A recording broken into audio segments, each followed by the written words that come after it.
What's going on, guys? This is Miasin, and this is the Cyber Dragon Trap deck profile that I felt I should have made like a while back, but whatever, it's better late than never, I guess.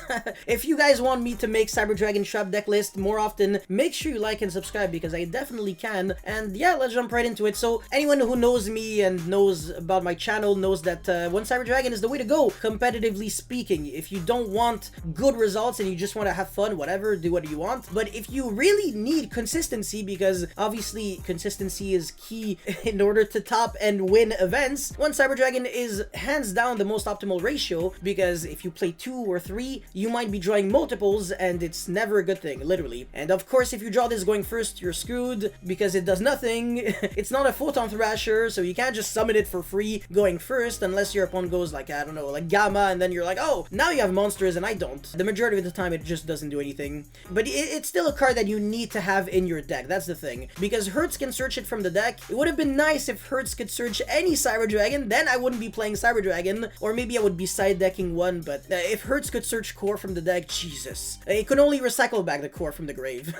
Anyways, Cyber Dragon Dry. This card makes core self-sufficient, so if you haven't watched my combo video already, make sure you do. It's pretty insightful for anyone who doesn't have too much or even some form of knowledge with Cyber Dragons. I talk a lot in details of how the deck is actually able to grind and do a lot with sometimes pretty weird hands. But yeah, Dry is a really nice card. It's not broken, and it's a level 4, so it's an extra pop with overflow, but it's still good. And obviously you don't want to play more than one because it can become bricky very fast. One Nexter, very bricky. By the way, notice how I didn't talk about core. It's such a no-brainer. The card is insanely overpowered. Just by reading it, you immediately understand why it's a 3 of in the deck and why it's the core of the deck. Anyways, Nexter, this card is also insanely bricky. You never want to hard draw it turn 1. It's such a... Unless your hand's like very... Like, if you're going first, it's never a good thing. But if you're going second, it could be a good thing, but under really sketchy scenario. You want to search it and you want to special summon it from the deck with core, so it's still a card that you absolutely have to play. Like, 0 is an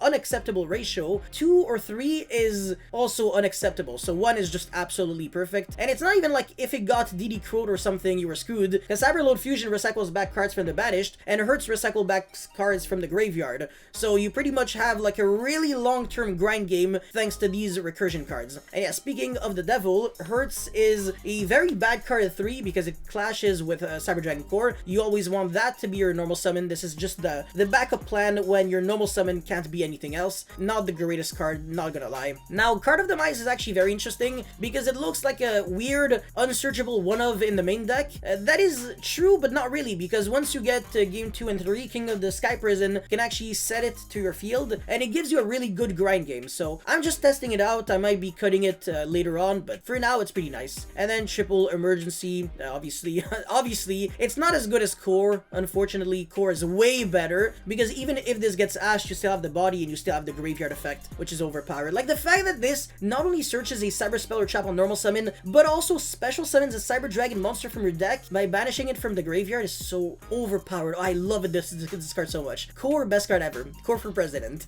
Anyways, 2 Prosperity. You can only banish 3 cards with this card, unfortunately, not really 6. I'd most likely banish 1 Mega Fleet, 1 Fortress, and 1 Aura, well, the 1 Auradon, obviously. And if you draw into the second copy of Prosperity, you would probably banish the Linkuriboh or Relinquished Anima, and most likely the Puzzlomino, not gonna lie. But yeah, that's pretty much it. And then Triple Evenly, so you can actually destroy going first decks that don't make Omni Negates. So Lyrillus Tri-Brigade is a great example. If they end on the Windbear statue instead of Apex Avian, this card is insta-win. It's also pretty good against, well, there are so many other decks. I guess Tri-Brigade sometimes, but not all the time. Just overall pretty nice. Destroys trap decks, obviously. 3 Ice Dragon's Prison. This card is a consistency card just as Crackdown, because you can steal monsters from your opponent's graveyard, not banish, and then link them off with another monster that you potentially stole with Crackdown, or a second Ice Dragon's Prison for Lina, and then crash, surge the core, and get your play started from there. Other case scenario is that you just fully resolve its effect, and you banish a card from your opponent's field, so yeah, it's pretty good.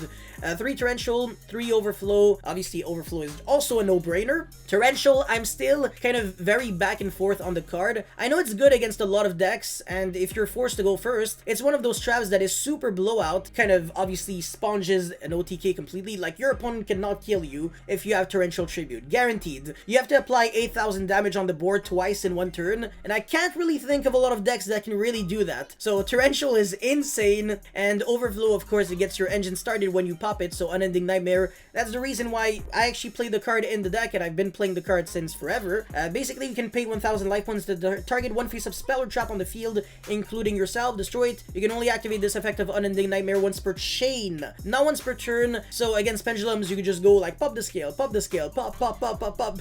Against whatever Eldritch, you just go pop the Conquistador. So that no pop, no special summon, pop the Hakuero, pop the Cursed Outland. That's not as good, but whatever. And against Subterror, it's also pretty good as well. Pop all the Floodgates, the trap card Final Battle, Hidden City, everything. Of course, popping your own Overflow is the most important thing. And then Triple Strike, Triple Broken Line, which is almost the same thing as Strike, but a bit worse. And Triple Judgment, which is probably worse than both, but sometimes slightly better because you get to negate Harpy's Feather Duster, Lightning Storm, evenly, blah blah blah. So yeah, it's not super great, but yeah, Strike is by far the best out of the 9. Everybody can agree with me on that one. Judgment is good when you're trying to protect Floodgates, or when you're playing whatever, protect the castle deck. But this is not really the case. This is a deck where you're not floodgating your opponent at all, because you're still going second, you're going evenly, and then set a bunch of cards and then play it out. So anyways, for the extra deck, I'm on triple Mega Fleet, 1 Chimera Tech Fortress, 1 Rampage, Zeus, Infinity, Nova, or Radon. This card, if you can make it, you can summon 3 tokens and then tribute, recycle back a trap from your graveyard to your hand. So it's pretty nice. I like it a lot, honestly. You get to recycle back your very strong trap cards, sometimes Solemn Strike, Overflow, whatever, doesn't really matter, but yeah, pretty nice card indeed. And then Cyber Dragon Seeger, obviously it's part of the OTK. Lina, you can crash it to search core pretty much anything that isn't Cyber Dragon. And then of course Puzzlomino, that's part of the combo that makes Infinity very easy. So if you're confused just looking at these cards, again, make sure you watch my combo video. It's been made like very clear. But yeah, anyways, Anaconda, this card only really sends the Cyberload Fusion. So even if Anaconda gets banned, personally I don't care too much. It's really not going to be the end of the world. And Linkuriboh and Relinquished Anima, 2 Link 1s, only for like 3 level 1 monsters. Now the Linkuriboh actually does have a play with Nexture, where sometimes you already have Linkuriboh in your grave that was properly summoned, and you go Nexture effect, your opponent goes like Imperm, you just go like quick effect of Linkuriboh in the graveyard, tribute the Nexture, so you revive back the Linkuriboh and you still summon with the Nexture,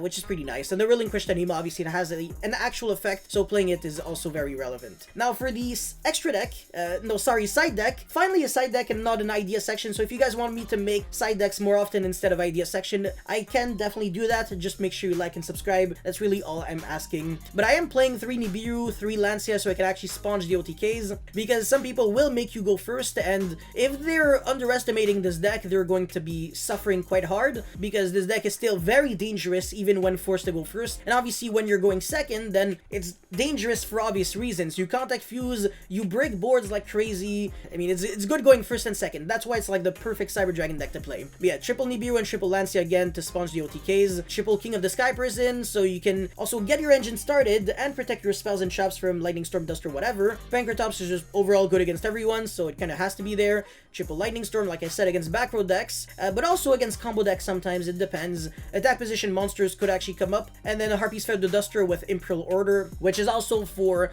the decks that are just going to go Lightning Storm and then kill you from there. That's not what you're trying to go for. So that's pretty much it for my Cyber Dragon Trap updated deck profile. Make sure you let me know your guys' thoughts in the comment section below. Don't forget to like and subscribe. I'll see you guys next time. Peace.